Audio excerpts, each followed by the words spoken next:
저희들 오늘 룻기 1장 1절에서 5절 말씀 가지고 왕을 잃어버린 백성이라는 제목으로 함께 말씀 나누도록 하겠습니다. 여러분, 오늘의 본문은 사사들의 시대에 일어났던 일을 기록하고 있는 룻기의 말씀입니다.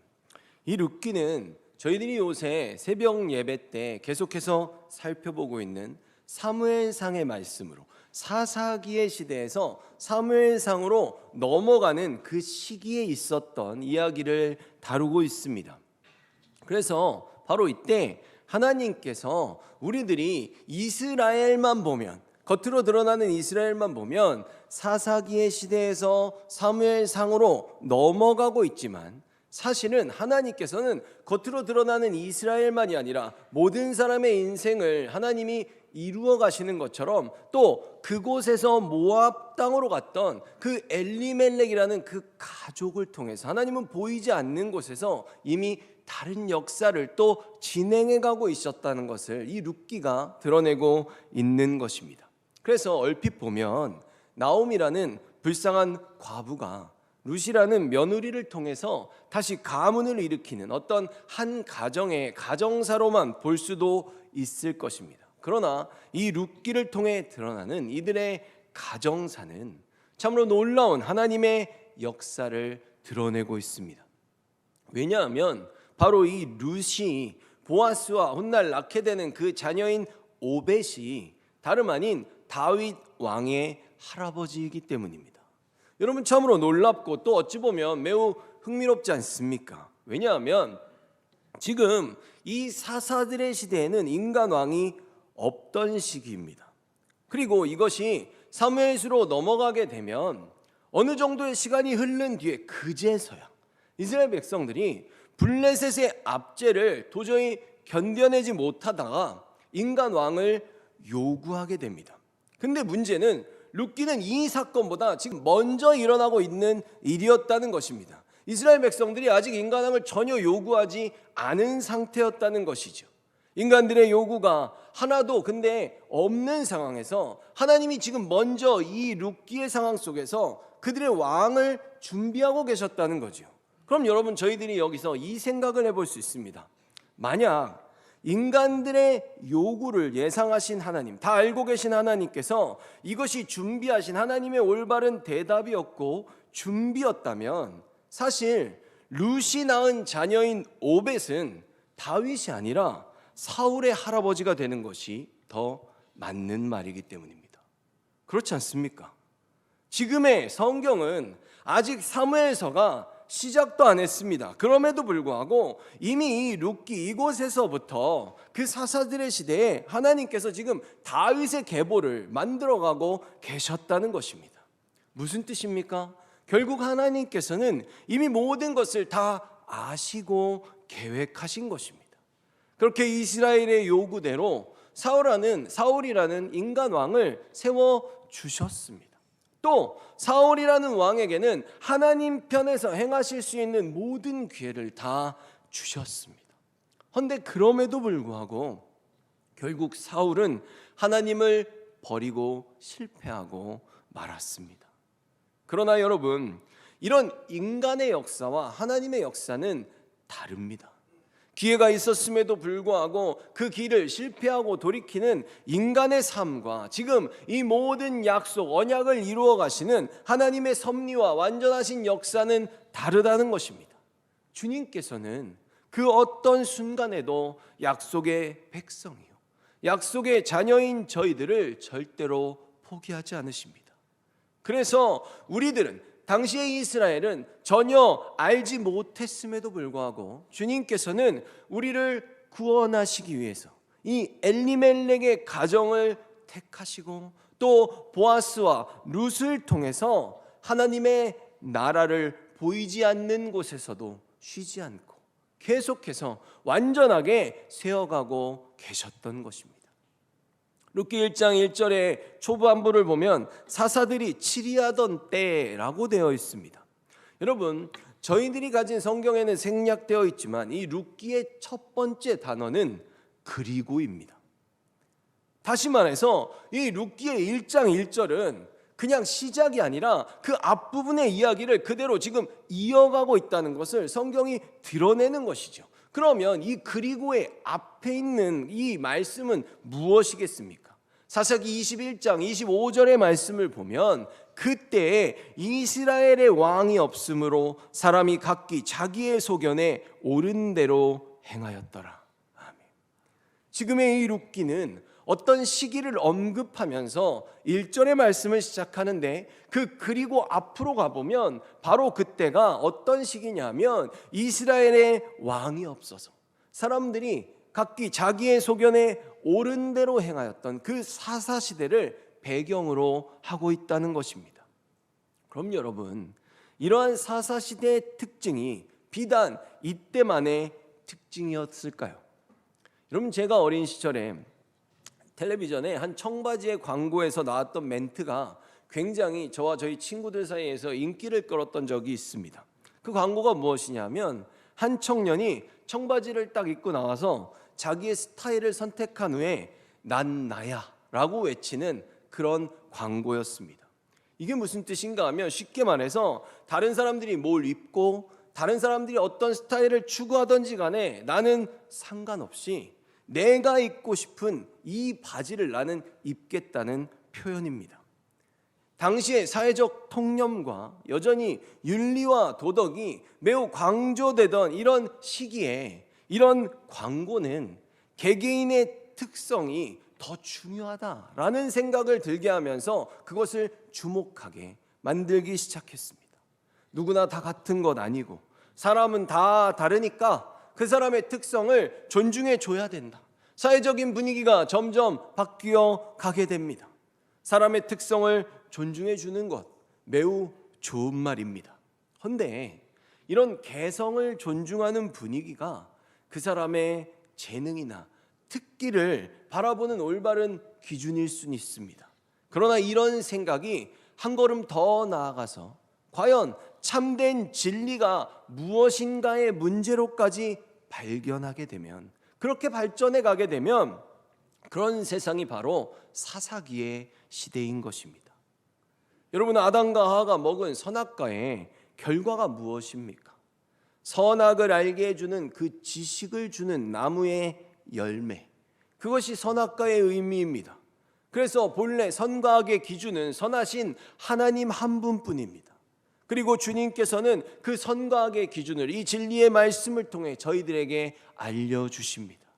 그리고 우리들 모두는 하나님의 형상을 따라 창조되었습니다. 그래서 이런 하나님의 기준을 따라 살아갈 때 저희들은 최고의 기쁨과 즐거움을 누릴 수밖에 없도록 그렇게 만들어진 존재들입니다.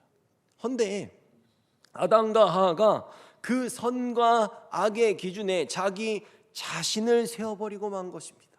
그래서 이제는 누구든지 나한테 잘하면 선이고 나한테 못하면 악입니다. 그 기준도 더 이상 하나님의 말씀이 아니라 내가 선이니까 내가 옳다고 생각하는 것, 나의 생각이 맞다고 말하는 것이 선이 되어버리는 것입니다. 그러니 지금의 이 세상은 모두가 자기의 소견에 옳은 대로, 다시 말해 나의 생각과 나의 말이 항상 나에게는 진리가 되어버리는 사사기의 세상과 전혀 다를 것이 없다는 것입니다.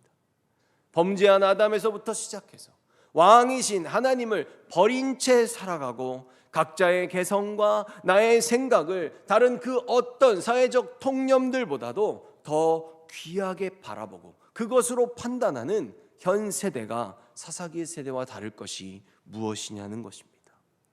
근데 바로 이런 시대에 1장 1절에 이어지는 말씀을 보면 그때에 흉년이 드니라. 흉년이 들었습니다. 사실 저희들 그렇게 생각할 수 있죠. 뭐 흉년이 든 게 뭐 그렇게 대수인가라고 생각할지 모르겠습니다. 그러나 여러분, 이것이 성경책이고 지금의 이들은 구약시대에 하나님의 백성으로 택함을 받았던 이스라엘입니다. 특별히 엘리멜렉은 유다지파 베들레헴에 살고 있던 사람이었습니다. 레위기 26장 15절에서 16절과 19절에서 20절의 말씀을 보면 이렇습니다. 쉬운 성경으로 제가 읽겠습니다. 내 율법과 명령을 따르지 않고 내 언약을 어기면 내가 너희에게 끔찍한 벌을 내릴 것이다. 너희가 자랑하는 큰 성들을 내가 무너뜨리겠고 하늘에서는 비가 내리지 않을 것이며 땅에서는 작물이 자라지 않을 것이다. 너희가 아무리 힘을 써도 소용이 없을 것이다. 너희 땅에서는 아무것도 자라나지 않으며 나무에는 아무 열매도 맺히지 않을 것이다. 아멘. 여러분, 이처럼 다른 나라들이라면 이런 일들이 일어났을 때 아무런 깨달음이 없을지 모르겠으나 하나님의 백성들인 이스라엘에게만큼은 흉년, 즉 기근이라는 것은 다름 아닌 명백한 그들의 죄의 결과였습니다. 그렇다면 지금의 이스라엘 어쩌다 이 지경에까지 이르게 된 것입니까? 사실 이스라엘 사람들에게 가서 왜 이렇게 된 것 같냐고 물어보면 아마 그들은 그랬을 겁니다. 이방 족속들이 우리들을 너무 괴롭히니까 우리들이 그것을 벗어나기 위해, 그것을 이기기 위해 내가 계속해서 옳은 것을 추구하다 보니 결과가 이렇게 되었다고, 내 탓이 아니라고 말입니다. 우리들에게도 그러니 이 해결책이 무엇이냐고 생각하면 우리들에게도 아무래도 다른 세상 나라들처럼 강력한 인간왕이 있어야만 될 것 같다고 그들은 그렇게 결론을 내렸다는 것입니다. 그러나 여러분, 사실 이들이 만났던 그 이방인들의 침략은 본래 하나님께서 그들에게 주신 축복의 결과였습니다. 사사기 3장 1절과 4절의 말씀을 보면 여호와께서는 가나안을 차지하기 위해 전쟁을 해본 경험이 없는 이스라엘 사람들을 시험하려고 그 나라들을 남겨두셨습니다. 그들은 이스라엘을 시험하기 위해 그 땅에 남겨진 백성들이었습니다. 여호와께서는 이스라엘 백성이 모세를 통해 이스라엘의 조상에게 내린 명령에 순종하는지 알고 싶어 하셨습니다. 아멘. 여러분, 이처럼 이스라엘에게 있어 전쟁이라는 것은 아주 특별한 의미를 갖고 있었습니다. 이것이 그냥 우리들이 자녀를 키울 때도 동일합니다. 내 자녀, 내 새끼 너무 귀해가지고 평생 동안 아무런 고생 안 하고 키우겠다고 계속해서 꽃길만 가게 해주겠다고 그렇게 키우면 나중에 내가 손 쓸 수 없을 때, 내가 힘을 기울일 수 없을 때 우리 자녀들 하나님이 훨씬 더 고생시키십니다. 지금 하나님이 이스라엘 백성들에게 이것을 알려주고 계신 것입니다. 주님께서는 고의적으로 가나안 족속들을 남겨두셨습니다. 이들이 전쟁을 하나도 경험하지 못하고 자라왔고 그 어려움과 고난 속에서 하나님을 붙들고 하나님을 순종하고 말씀에 따르면 하나님이 어떻게 역사하시는지, 정말 내가 믿고 따른 하나님이 얼마나 위대한 분이신지 그것을 알아야 되는데, 그것을 알게 하기 위한 축복의 조건들로 지금 이 가나안 족속들, 배분한 그 땅에 사람들을 다 무찌른 것이 아니라 그 남아있는 가나안 족속들을 그들에게 남겨주셨다는 것입니다.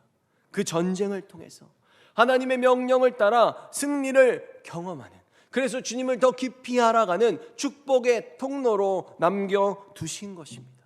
그래서 이제 이 생각이 이렇게 바뀌는 것이죠.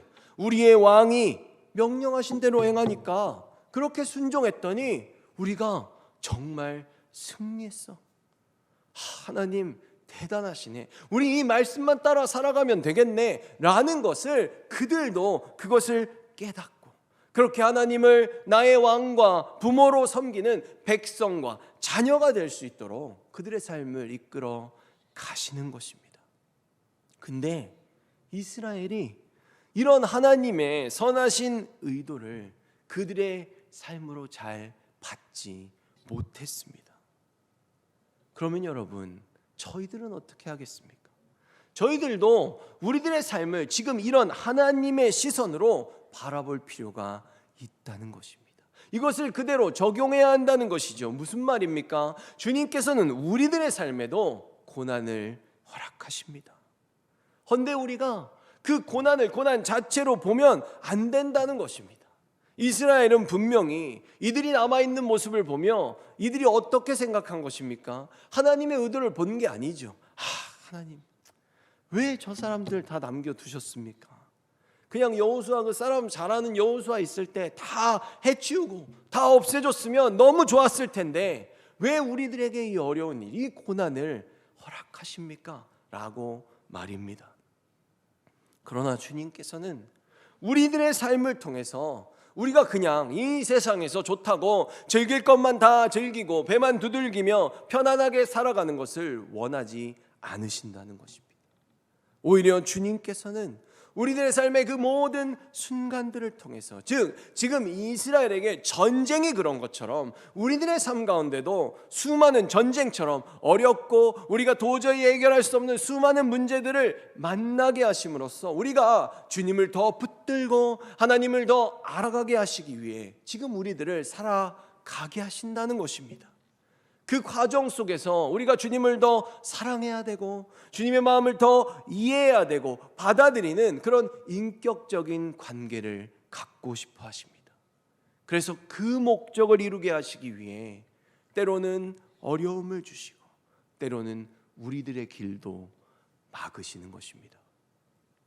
그러니 여러분, 저희들 절대로 하나님의 역사와 그 섭리의 목적을 오해해서는 안 될 것입니다. 여러분, 사람들이 왜 점을 칩니까? 왜 이스라엘 백성들이 우상을 숭배하러 떠났습니까? 그들은 하나님의 이런 마음이 아니라 내 삶 가운데 그 어떤 고난도 있으면 안 되고 내가 하는 건 다 성공해야 되고 내가 뭘 하면 다 합격해야 되고 절대로 그 어떤 나쁜 것들이 하나도 일어나지 않기를 원해서 그들을 쫓았던 것 아니겠습니까? 그런데 지금 성경은 우리들에게 말하고 있습니다. 육체의 성공, 이 육신의 행복, 그 즐거움만을 추구하며 살아가는 것, 그것은 처음부터 하나님이 우리들에게 부과한 삶의 목적이 아니었다고 말입니다. 지금의 이스라엘에게 그런 연유로 흉년이 찾아온 것은 사실 굉장한 축복인 것입니다. 왜냐하면 이 흉년이 있으므로 내가 지금 하나님과의 관계 속에서 무언가 잘못되어 있구나, 무언가 잘못되어 가고 있구나 라는 것을 깨닫고 회개하고 돌이킴으로 하나님과의 관계가 다시 올바로 세워질 수 있도록 축복의 지금 통로로 이것을 허락하신 것이기 때문입니다. 그렇다면 여러분, 저희들이 이런 어려움을 만났을 때 지금 이 본문의 주인공의 이 자리에 우리가 서 있다면 우리가 보일 수 있는 가장 올바른 반응은 무엇이었겠습니까? 창세기 26장 1절에서 3절의 말씀을 보면, 쉬운 성경으로 제가 읽겠습니다. 아브라함 때에 있었던 것 같은 기근이 또다시 찾아들었습니다. 그래서 이삭은 그랄 마을의 블레셋 왕 아비멜렉을 찾아갔습니다. 그때 여호와께서 이삭에게 나타나셔서 말씀하셨습니다. 이집트로 내려가지 말고 내가 너에게 일러주는 땅에서 살아라. 이 땅에 머물러라. 내가 너와 함께하고 너에게 복을 주며 내가 너와 내 자손에게 이 땅을 주어 내가 내 아버지 아브라함과 세운 언약을 지키겠다. 아멘. 여러분, 아브라함의 때에도 그리고 이삭의 때에도 흉년이 있었습니다. 헌데 하나님께서는 그때에도 동일하게 말씀하십니다. 이 땅에 머물러라 라고 말입니다. 바로 이곳, 내가 너희들에게 허락한 그 삶의 자리, 그곳에서 도망치지 말고 하나님과의 관계를 다시 회복하라고. 육의 소욕과 평안만 쫓지 말고 지금 이 모든 상황을 빌어 주님의 마음을 바라보며 우리들의 영적 기근의 문제를 이곳에서 해결하라는 것입니다. 룻기 1장의 나머지 말씀을 보면 그 땅에 흉년이 드니라. 유다 베들레헴의 한 사람이, 지금 이들의 출신을 밝히고 있습니다. 사는 지역의 지명을 말해주고 있습니다. 여러분, 엘리멜렉의 가정이 지금 유대 베들레헴에 살고 있습니다. 유다는 하나님을 찬양하라는 뜻이고 베들레헴은 떡집 또는 모든 양식의 창고라는 의미를 갖고 있습니다. 그런데 그 창고에 먹을 양식이 넘쳐나야 되고, 그래서 그로 인해서 만군의 여호와 하나님을 더욱 높이 찬양하고 영광을 돌리며 살아가야 되는데 그 모든 음식이 가득 차야 되는 그 창고, 그래서 찬양을 해야 되는 그들의 가정에 지금 창고가 텅 비어버린 기근이 찾아온 것입니다. 그러니 이런 엘리멜렉에게 있어서 가장으로서 그가 가장 먼저 취해야 했던 행동은 바로 회개였던 것입니다. 말씀으로 돌이키고 회개하고 자복해서 그 땅을 떠날 것이 아니라 이 언약의 땅, 약속의 땅, 하나님이 나의 조상 그리고 나에게 부과하신 이 사명, 신앙의 책임, 그 하나님과의 관계를 최선을 다해 그 자리에서 회복해야 했던 것입니다. 2절의 말씀을 계속해서 보면 그 사람의 이름은 엘리멜렉이요 그의 아내의 이름은 나오미요 그의 두 아들의 이름은 말론과 기럧이니 유다 베들레헴 에브라 사람들이더라. 그들이 모압 지방에 들어가서 거기 살더니. 아멘. 여러분, 이 룻기에서는 등장하는 지명들과 사람들의 이름이 굉장히 중요합니다. 왜냐하면 그들의 이름이 단순한 호칭을 넘어서 그 사람의 인품과 하나님의 계획까지도 드러내주고 있기 때문입니다. 그래서 엘리멜렉의 이름을 보면 하나님은 나의 왕입니다. 그리고 나오미는 나의 기쁨입니다. 무엇입니까? 하나님의 백성과 하나님의 신부된 그 성도들, 우리 그 백성들의 모습을 지금 그대로 보여주고 있는 것입니다. 하나님의 백성들에게 있어 유일한 왕은 하나님 한 분뿐이십니다. 그런 하나님의 뜻에 순종하며 주님을 찬양하고 섬기는 삶, 그것이 하늘 백성들의 가장 큰 기쁨이라는 것을 보여주고 있습니다. 헌데 이런 주님의 백성들이 지금 하나님께서 주신 땅, 그 약속의 땅, 즉 하나님의 나라를 떠난 것입니다. 여러분, 하나님의 백성들이 주님의 통치권을 벗어나면 어떻게 되는 것입니까? 3절의 말씀을 보면 나오미의 남편 엘리멜렉이 죽고 나오미와 그의 두 아들이 남았으며. 아멘. 여러분, 주님의 백성이 나의 왕이신 하나님을 저버리게 되면 그들의 삶은 이처럼 하나님과 분리되는 영적 사망 상태에 들어가게 됩니다. 지금 제가 하나님이 엘리멜렉을 고의적으로 죽이셨다는 것이 아니라 그의 삶이 자연스러운 죽음을 맞이하였지만 주님께서는 지금 이 상황을 통해서 우리들에게 하나님의 뜻, 그 깨달음을 주고 계시다는 것입니다. 그리고 왕이신 하나님을 잃어버린 그 나오미, 나의 기쁨이라는 그 나오미에게는 이제 오직 두 아들만 남게 되었습니다. 나의 하나님이 나의 왕이라는 그 엘리멜렉은 떠나지 않았습니까? 지금은 모압 땅에 와 있습니다. 두 아들의 이름은 말론과 기럧입니다. 말론은 병들다이고 기럧는 다 끝났다, 마지막에 이르렀다라는 의미입니다. 무엇입니까? 하나님의 통치를 벗어난 나오미에게 남는 것은 병들어버린 심령과 삶의 모든 희망을 놓쳐버린 마지막, 즉 절망뿐이었습니다. 그렇게 그녀는 모든 기쁨, 즉 나오미를 잃어버렸습니다.